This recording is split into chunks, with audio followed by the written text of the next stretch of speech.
Here we are at the Rich and Famous. My name is Joshua Andrews, and I'm here for the opening ceremony celebration for the World Cup with Topbet South Africa. Very exciting times. But before we do that, we have a World Cup minute with Kerr, and we're crossing over just for that. Very excited to have you on the show, Coach.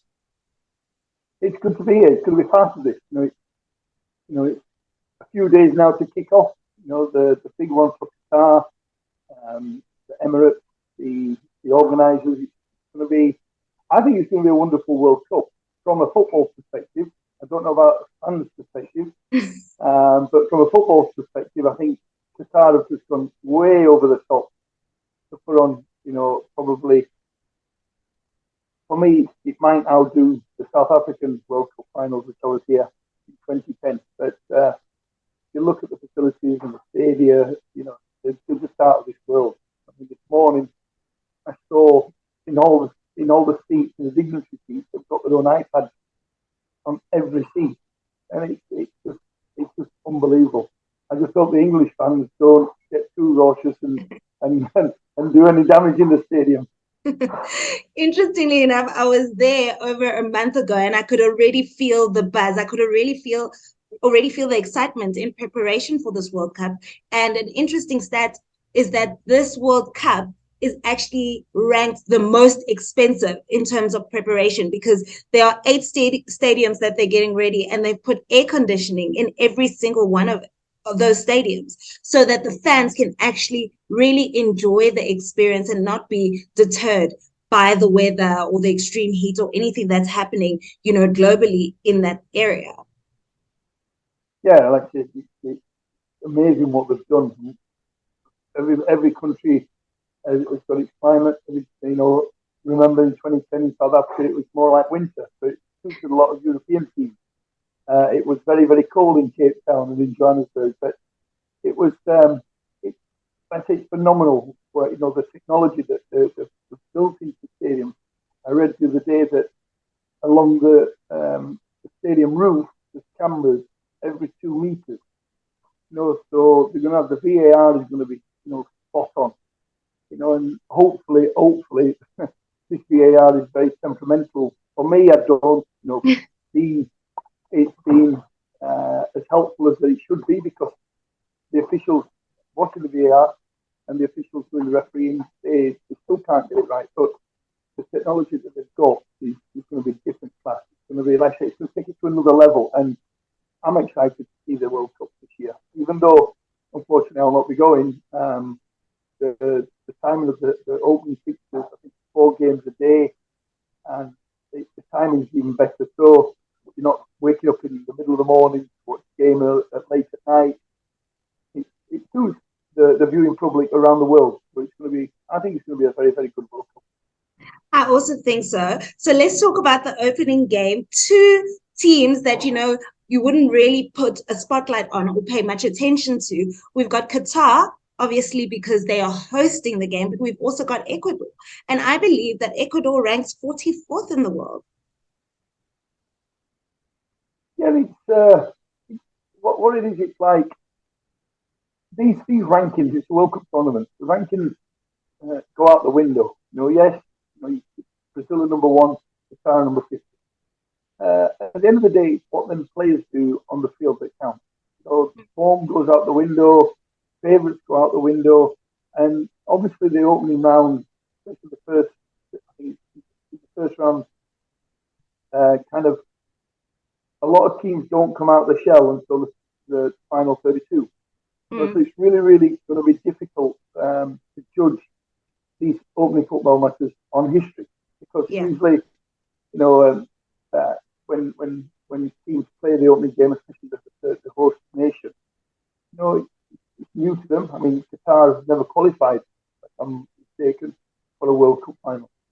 So it's going to be very, very exciting to see what they can bring to the tournament. And they've got 3 games to get 6 points, and they qualify.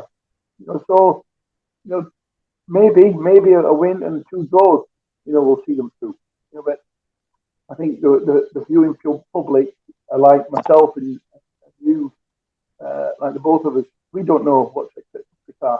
But I do know, watching Saudi Arabian football recently, obviously because Tito Osmani has moved to Saudi and there's a bit more coverage on the social medias.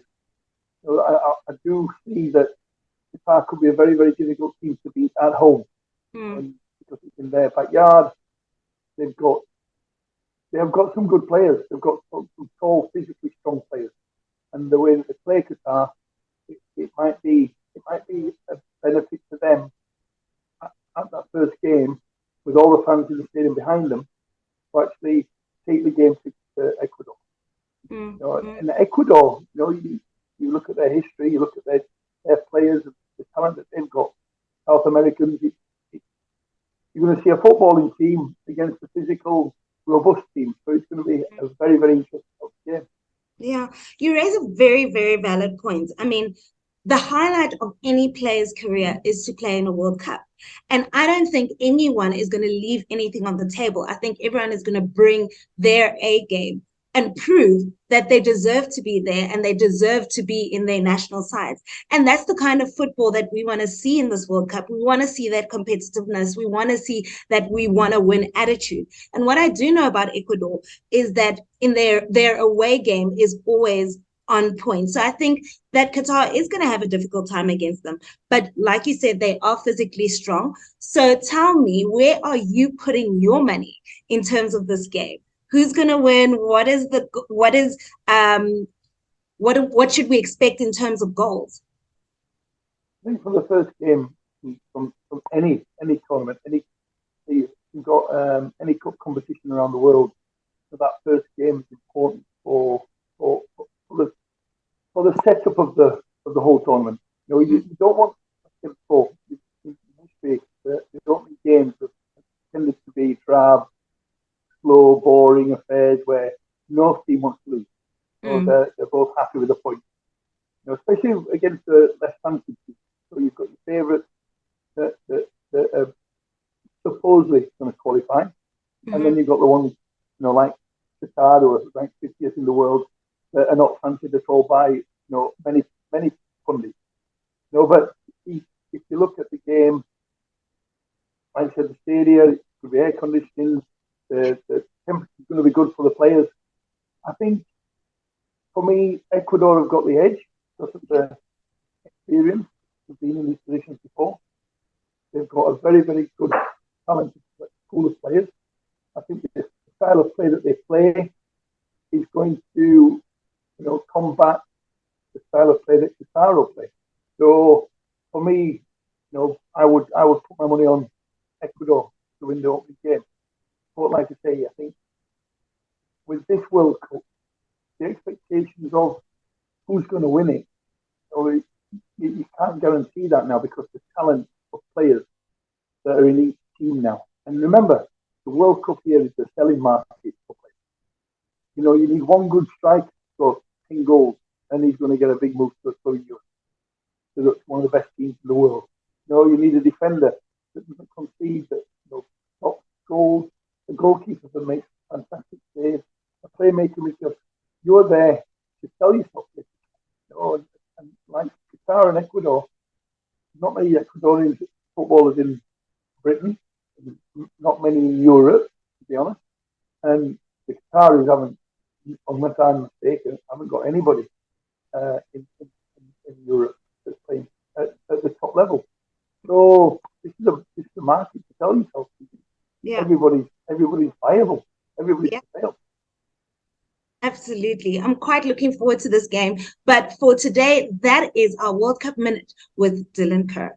And there you have your World Cup Minute with Dylan Kerr. But now we are crossing over to our coverage of the opening ceremony and what Topbet is doing for its employees. Love to see it. We're going to have such a good time with DJ Tira and enjoy the rest of the day. But before I go, I wanted to let you know that we are giving away some vouchers today for opening an account with Topbet.